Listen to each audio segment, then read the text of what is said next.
Welcome everyone to another episode of Sacred Flow TV. So, in today's episode, we are going to break down the Web of Wyrd. Tova is going to give an in-depth breakdown of the Web of Wyrd, what that entails, and how it can help you. So, I am Kertorian. I'm Tova. All right. Welcome to this week's episode. Yep, the Web of Wyrd is a modern day construction of past events. So when we break it down in the Norse tradition, we're talking about the Norns, which are the three depictions of past, present, and future. The Web of Wyrd is the web that is, if you can imagine somebody. Now, if we go into another pantheon, Greek pantheon, there is a goddess who has a spinning wheel. And again, it is the thread of past, present, and future. But in the Norns, we're talking about the web. So it's like a huge web. And each one of them will depict parts of that web.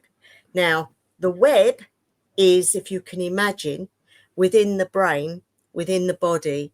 You know, in the body, you have the brain and you have all the veins. And if you was to take the skin and the bones away, you would see an amazing shape of all different ways out of the body. Yeah. Oh, That is life, isn't it? So when we're born with this within ourselves. We've got electrons going around the body saying what we want the body to do.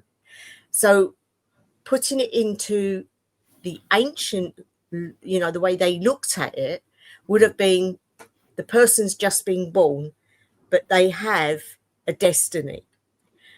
They will have a past and they will have a present, but that destiny will be fulfilled. Now, bring it forward to the 20th century or 21st century, and you have scientists telling you that in your DNA, it will tell you what you might have a limited life. In your family, there might be diseases that will finish your life early, or different aspects. Like, some people say, oh, well, we're a family of long livers, so I'm likely to live a long time. Or I'm a family that they all died of heart trouble in their 40s, so I might die in my 40s. Putting it into the magical, putting it into the Web of Wyrd, we have the Three Norns, and one of them comes and gives you a little present, a bit like in Sleeping Beauty, when the witch visits and she puts a curse on the child. Well, the Norns come and they bless the child, but they bless her with what's going to happen in their life, what their time threshold is going to be. And there's no change in that. It's their destiny. So you still have a past, a present, and a future, but you won't be able to tweak it to the extent that they won't let you, because they are in control. Have you got it so far? Or is there any you want to no, add to that? I've definitely gotten it so far because I was going to ask. Sometimes we are dealt some cards in this life that we just don't like. So I was going to ask, was it a way to, even if it's in a minute way, alter your destiny? Just even if it's just a little bit. If you're at the mercy of the Norns, is that something that they can do or allowed to do, if that's a thing? There's rituals. There is rituals that, like, I've used, which I've actually got a video on my channel about, and that is where you can appeal to the Norns on behalf of somebody. You can't do it on behalf of yourself, Oh, but you can do it if it's something that can be changed and they're willing to do that, then they will. But you have to appease them, you have to go to them in ritual, and it's quite a serious thing, because the Norns are above all the gods.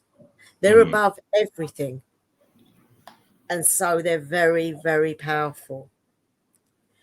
And you know people, I mean, I've done that. I've gone to them in ritual, and in the video that I've done, you get a stick and you wind a web around it, and you go on a path working, and you go before them, but you mustn't look at them. You must go very humbly, and you petition what it is you've gone there for, and they might not answer you. They might not show any concern, or they might actually be up in your face. It can be quite chilling because they're very, very powerful, and they're very busy, and they don't like being pestered. Oh, interesting. Look, I was about to say, hey, I have some requests. Hey, can you go to the Norns on my behalf? I have some questions. No, shift a few things in my reality. No, that sounds amazing. Going above a certain threshold, above a certain realm, wherever they are, is it a name? Is it a name of a dimension that they're in? I mean, you've got to realise how people reacted in the old days, in the Viking times. Their lives were dealt to them at birth, and they didn't go against that.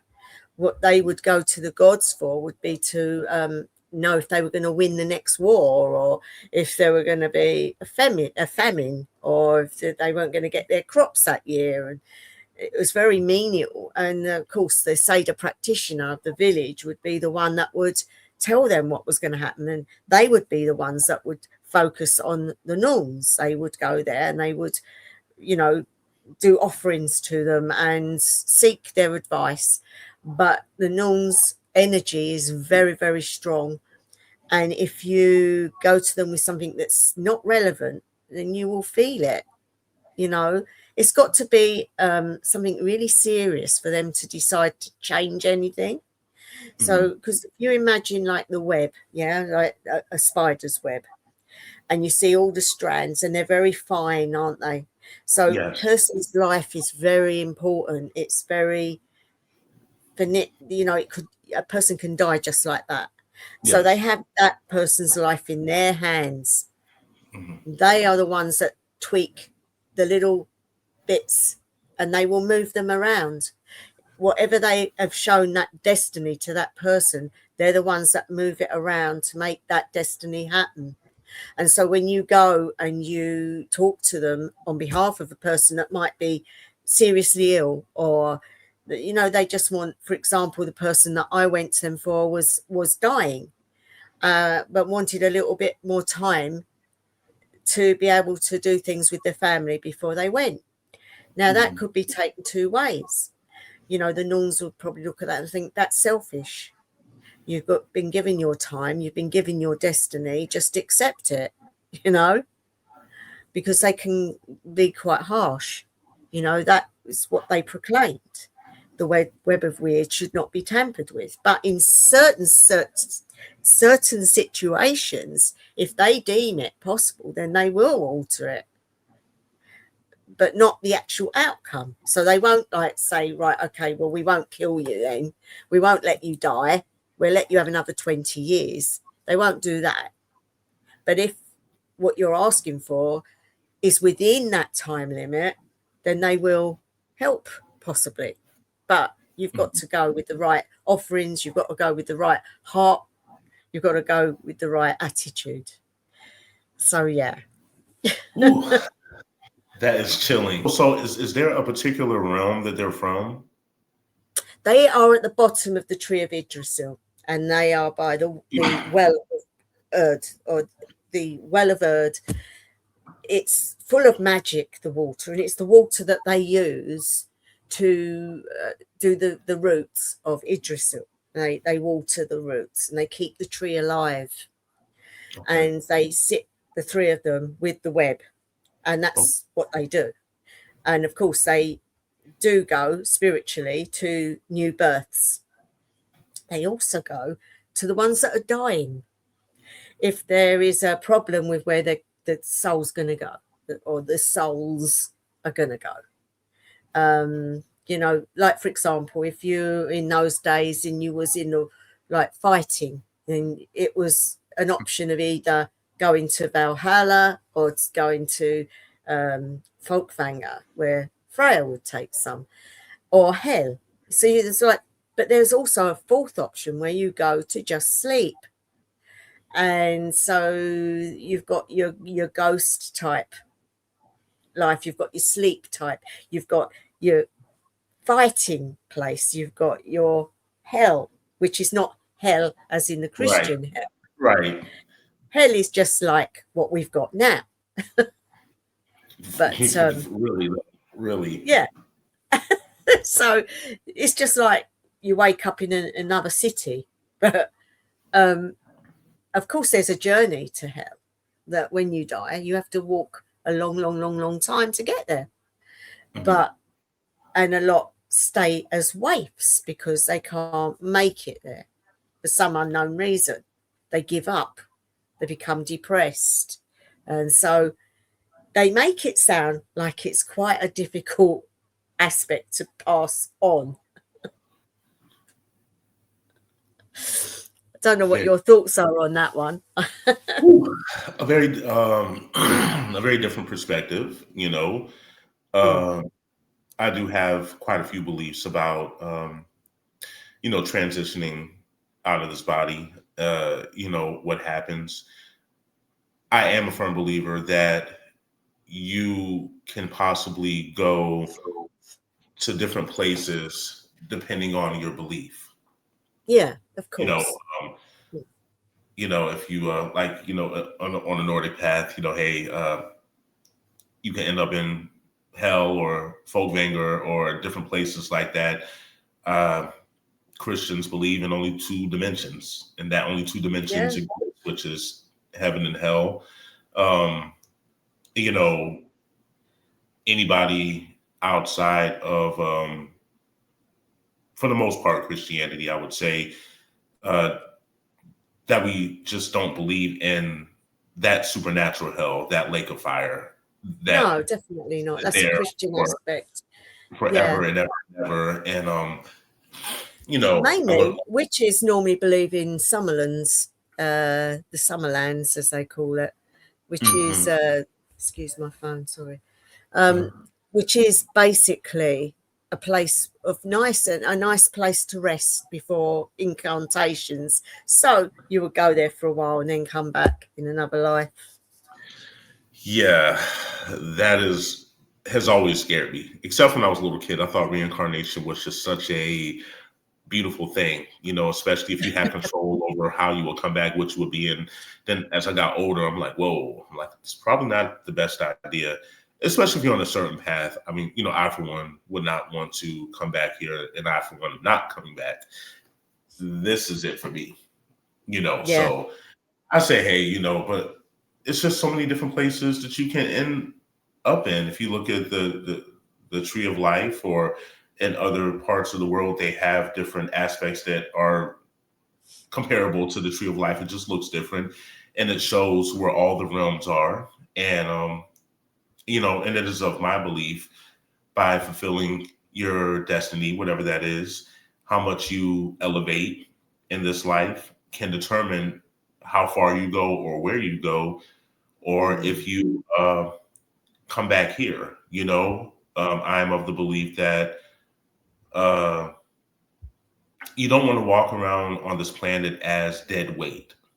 no, You have to be productive in some shape, form, or fashion in this life. Yeah, and it's just like, being productive of some sort in your life, because, and this is not like judgment or anything, but you can kind of see certain people, and you can kind of tell that when they go away from here, that they have to repeat this again, you know? yeah, And some people, they go through certain things, or what could be considered looked down upon, if this is another belief as well, that you have to experience every facet of humanity before you go to that place where you're destined to go in the afterlife. You yeah, know, so for example, you in in one life you were a man, in one life you were a woman, in one life you were of another race. Um, and one life you were rich, one life you were poor, one life you were gay, one life you were straight, you know, one life you were homeless, like you experiencing Yeah. all of everything before you can go to where you're supposed to go. And in some traditions, it is believed that's why people have had so many lives, because they had to experience certain things in each lifetime in order to. It can get, the rabbit hole goes very, very, very deep with that, you know. Mm. And if you're one who intertwines with multiple deities from different pantheons, you know, one will wonder: can you pick where you go? Um, did you appease a certain god the most, and they say, "Okay, you're coming with me"? That's a very Yeah. complicated, you know. I've often wondered if you look at things logical, a Mhm. bit like when a child is given a bedtime story. Are we taught these stories because they deem us unable to understand where the next place is going to be and what we will actually go to? So we're all taught these different stories that have a basic bind through. So every story has a place that you're going to go to. It's a place where, so when you die, you don't just die, you're going on to something. Absolutely, absolutely. Yes, it's just always said the energy never dies; it's only transferred. You know, Yeah. and then of course I talked to someone yesterday that said that you can, of course, you know, when you die and you go to the afterlife, that there could be certain spirits there that will attack you there and will um, eat you if you would, and then you would end up experiencing that death as a spirit. It's just a lot of things I've been hearing. So, you know, I think it's, when I think about all of these things, when I think about the Web of Weird, when I think Mm-hmm. about the afterlife, when I think about my life, you know, in this meat suit that we're in right now, which we call skin, that preparing for where you could possibly go, um, you know, getting things in order. And when I say it's that, it's just, you know, the way you live, the things you learn, the way you Mm-hmm. elevate to make sure that you come back in a, I mean, not come back, sorry, go to where you're supposed to go in a way where it's beneficial to you, where it makes you happier, you know? Yeah. I And think mean, about most people, in my mind, fear going and dying, whereas I don't fear that. I fear coming back. I don't want to come back. absolutely, absolutely, absolutely. And I, you know, and I tell people, some people are fearful of dying, and I keep telling people to look at it in another way. I said, if you think about it, I said, nobody really fears dying. What people fear is how you're going to Yeah, die. no. You don't want it to hurt. You Mm. know, you don't want to go out in a painful way. No. And and then of course, based on your belief, you don't want to go to a bad place, of course, when you die. Those are the two No. fears. So it's not necessarily the dying aspect of it. It's just the Mm. how and the where, you know. Yeah. But what a lot of humans don't understand is that it is a luxury that our kind as humans are really afforded.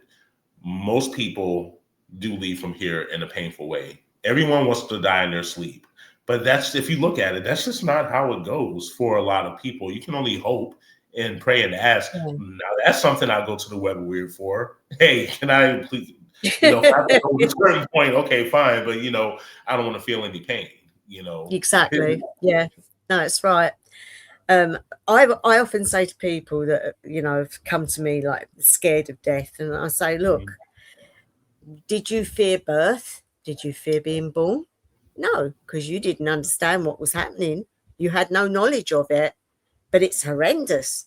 Look where you're coming from. Look at what you have to go through to come into the world.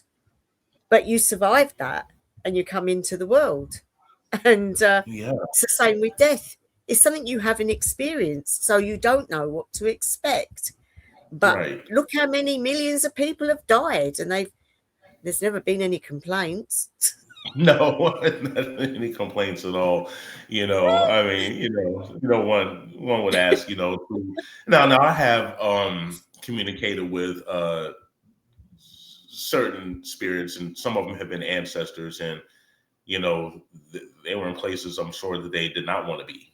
You know, Sure.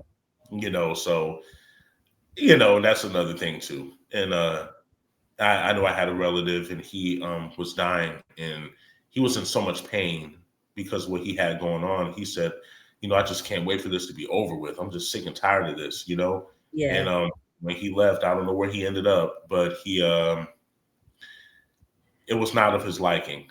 When I contacted him, he just kept apologizing. He just kept saying he messed up, and it wasn't toward me, but it was about, I guess, his life, I guess.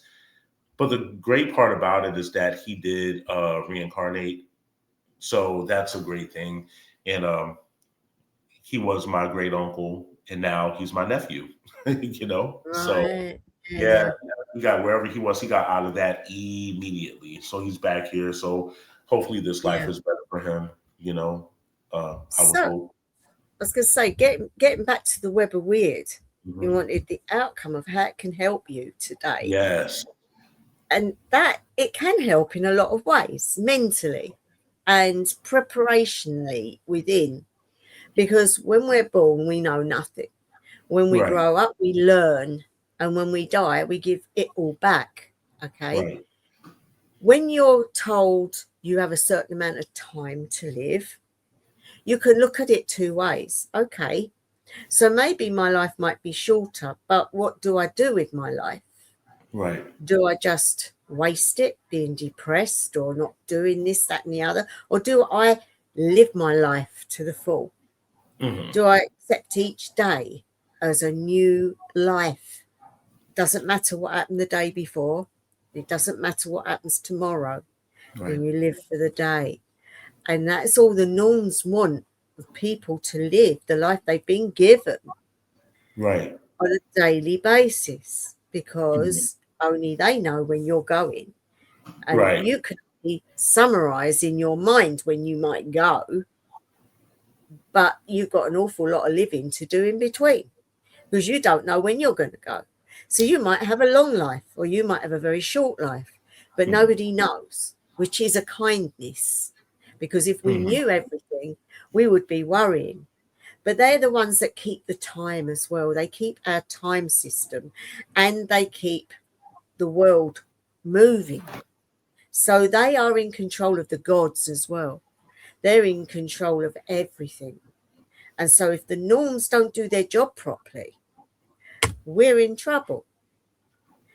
The whole universe would be in trouble.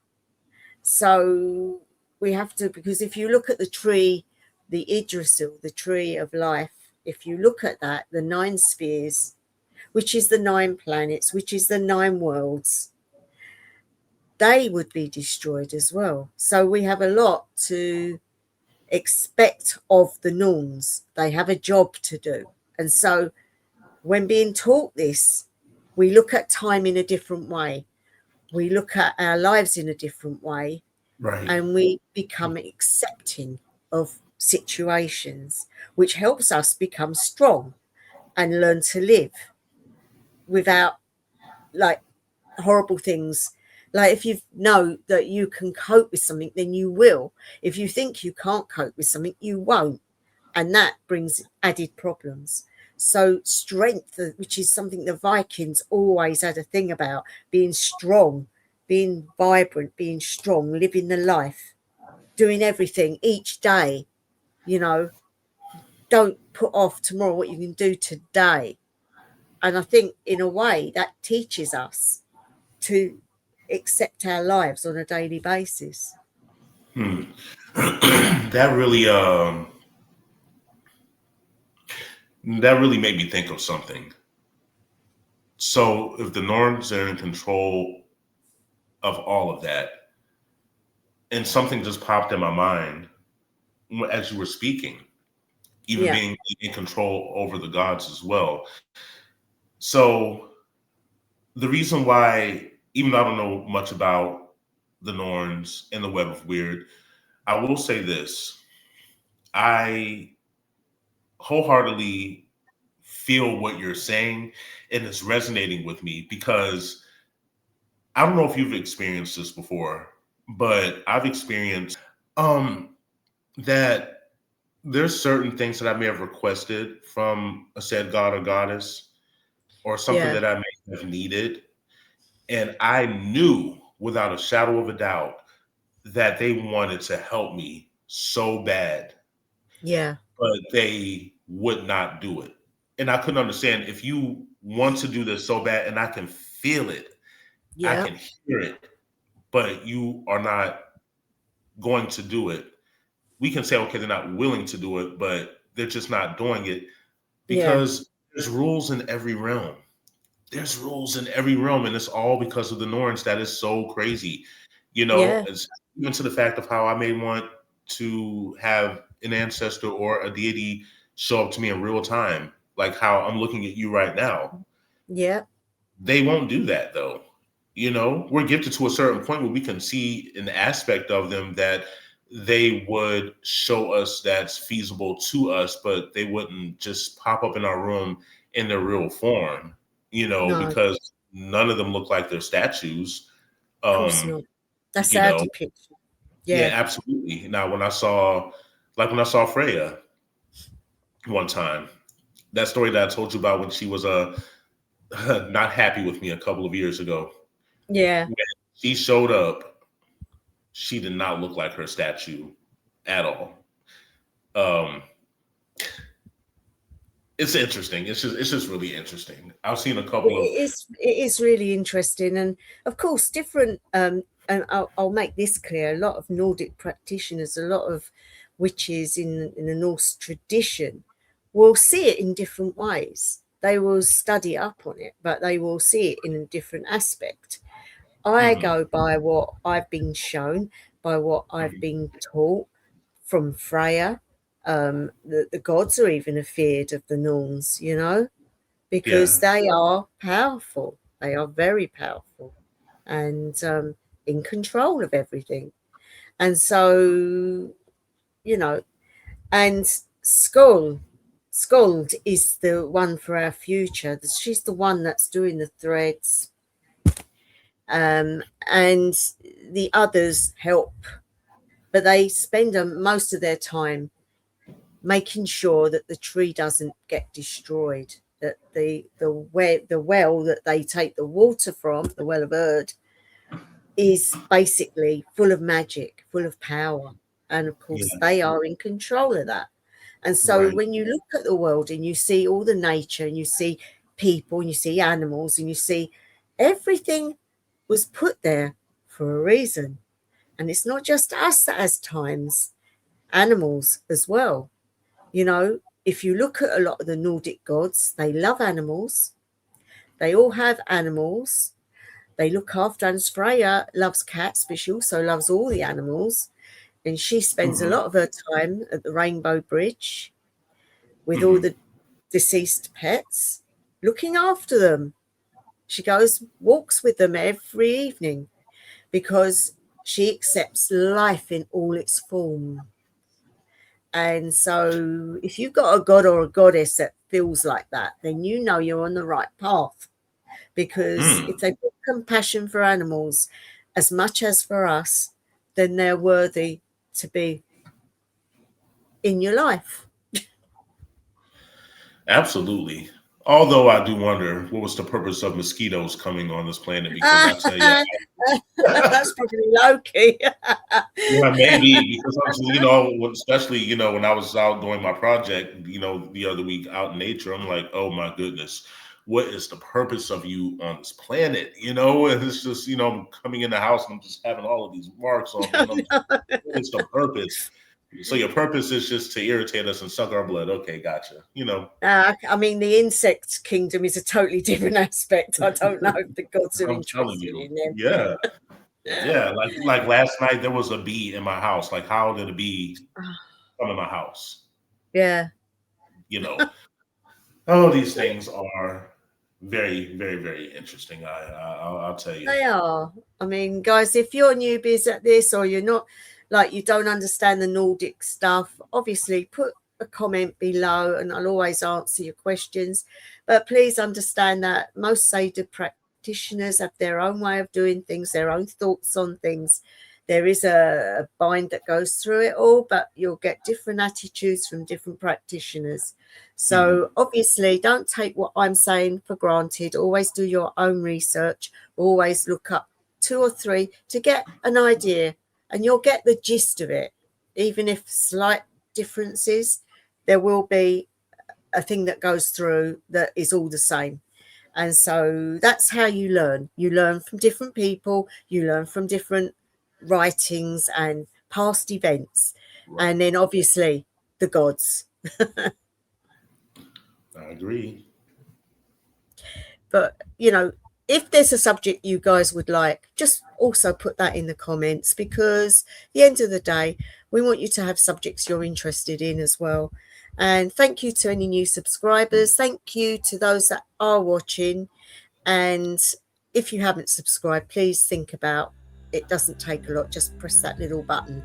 Doesn't cost you anything, and it will help the channel to move on. So we thank you in advance for that, and we will see you really soon.